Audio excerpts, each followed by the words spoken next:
But first, let's say hello to the founder and CEO of Top Rank, Bob Arum. Bob, great to have you with us. You just celebrated 50 years in the sport.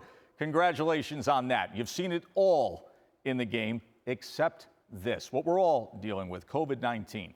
Fight fans have been seeing reports, Bob, that live televised boxing is in good position to be back sooner than many other pro sports. Based on everything you know, what's a realistic timeline for that?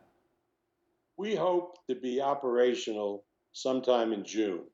We're working with commissions in Nevada, in California, and in Texas, and we want to make sure that when we're up and running, and of course, it would have to be done without audiences, it's done properly. The participants, not only the fighters, but the cornermen, have been tested. That's a key thing, is testing, that the commission and the referee and judges, you and the other announcers would have to be tested. The camera people would be tested. And then hopefully we can do 2 or 3 boxing events each week. That's our plan. We are working with a major property in Las Vegas now, if the fights are going to be in Nevada, and we'll put the fighters into quarantine, and then the fighters will be taken to the Top Rank gym, where they'll train with sparring partners.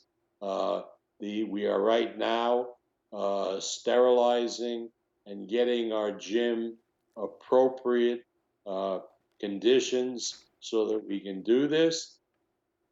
And then in a facility at one of the hotels, maybe a ballroom, we put up the ring and keep the ring, the lighting, the cameras there over a 2-month period, or perhaps longer if we have to do these events without spectators. Bob, your stable of fighters is wide-ranging, from the top prospects to veteran contenders to literally the top 3 pound-for-pound fighters in the world. So when it comes to these fights that could return this summer in that type of a setting, what level of fighter would we be seeing? I think you'd be seeing, top fights and top fighters, but we are faced with problems that we don't know yet how to solve. For example, there's a travel ban on fighters coming from Asia, fighters coming from Europe, people coming from Asia and Europe. We got a call today from the manager of Inoue, who is dying to come over here and to do his fight with Casemiro, which is a major fight. He has a visa. The question is, can he get out of? Can he leave Japan, come into the United States, where we put him in quarantine, where he would train in the gym? Fortunately, Casemiro is already in Las Vegas. Sean Gibbons brought him in March sometime. So that's a fight that's ready to go. Ramirez, his poor guy, his fight with Postal has been postponed now twice. And we would hope to do Ramirez and Postal, which is a major junior welterweight fight, sometime in July. What we're planning now, again, this is all in the planning stage, is to do 4 fight cards, 4 fights on a card, 2 or 3 of which would be televised on ESPN or on ESPN Plus, and 1 maybe spare fight which wouldn't be televised, and keep the number of fights down to a minimum so that we can deal appropriately with the fighters, their safety, everybody's safety. I think in the preliminary discussions, like your announcer's position, Joe, Mm-hmm. we'd have to push you back from ringside. Also, the judges couldn't, I don't know, sit right up against the ring. We have to make a lot of adjustments, but we will soldier on and we'll get these terrific fights on.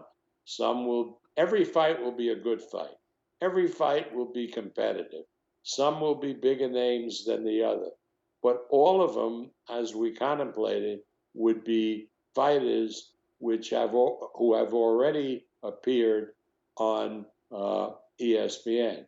Now, with a fighter, for example, like Lomachenko, uh, we have a problem. Lomachenko went back to Ukraine to be with his family, which is understandable. The question is, will we be able to get Lomachenko back into the country in a short period of time? I don't know the answer to that. Obviously there's a travel ban. We're not going to be able to get that ban lifted to accommodate a boxing match. We have a big problem with our foreign fighters who are not currently in the United States. Another thing, we have great Mexican fighters, as you know, Navarrete, Urshel. They live in Mexico. They have P1 visas, which means that they're not subject to being stopped because of the immigration ban. But the question is, will they be allowed across the border so they could participate in boxing matches in the United States? I don't have the answers to all of those questions, and there's a lot of work that has to go in, but we're doing it. Once we know that we can get the appropriate testing, and, I don't want to sound like Dr. Fauci, but it's all about the testing. And you can't, make up stuff that, hey, we got more testing than everybody else. I want a machine that we will pay for, that will turn over to an athletic commission, and they can give us the tests with the answer back in 5 to 15 minutes. And if we get the testing, we'll do everything otherwise possible, like quarantining the fighters while they're getting ready, and we'll have a pure environment. And so when the bell rings, fighters can come out, and there's no risk of anybody getting sick from being in the room. Bob, it's impressive to hear all the considerations and everything you're thinking through as to how you can pull this off, specifically when it comes to the international fighters and when it comes to the top line fighters that we've talked about. And the last time boxing was center stage, we were all together for the incredible evening in February in Vegas when Tyson Fury became the WBC heavyweight champion of the world with his TKO of Deontay Wilder. When it comes to that level of a super fight, and specifically the momentum that now the sport has coming off of Wilder Fury 2, and knowing there's going to be 3 that now was supposed to be in July, we're hearing pushed back to fall, but now the great unknown, as you have described.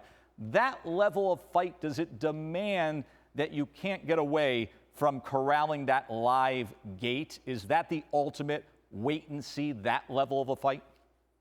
That's a wait and see, that fight. I have to be honest, Joe. First of all, the immediate problem is Fury is in England. There's a travel ban. How do we get Fury over here to get ready for the fight, assuming we're going to do the fight in the United States? And if you say, well, maybe you do it in the UK, well, there's a travel ban in the UK.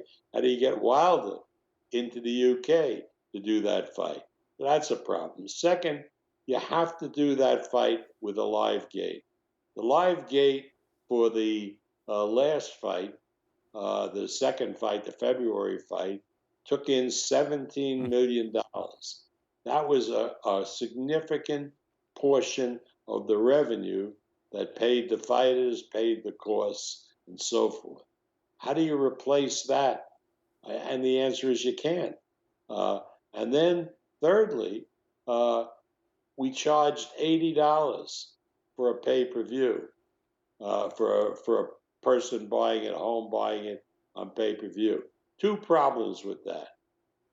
Can people, after going through all this economic hardship, can they afford to pay $80 to watch a fight, no matter how attractive the fight is? And secondly, a lot of people, we know this from our surveys, who bought the pay-per-view, buy it and have like 10 other couples come over and watch the fight in their house, and everybody contributes money. How willing are people going to be to open up their homes to big groups of people? All of these are imponderable. They're much harder issues to solve than just doing fights in a closed environment, which we will hopefully start to do sometime in June. Thanks for watching ESPN on YouTube. For live streaming sports and premium content, subscribe to ESPN Plus.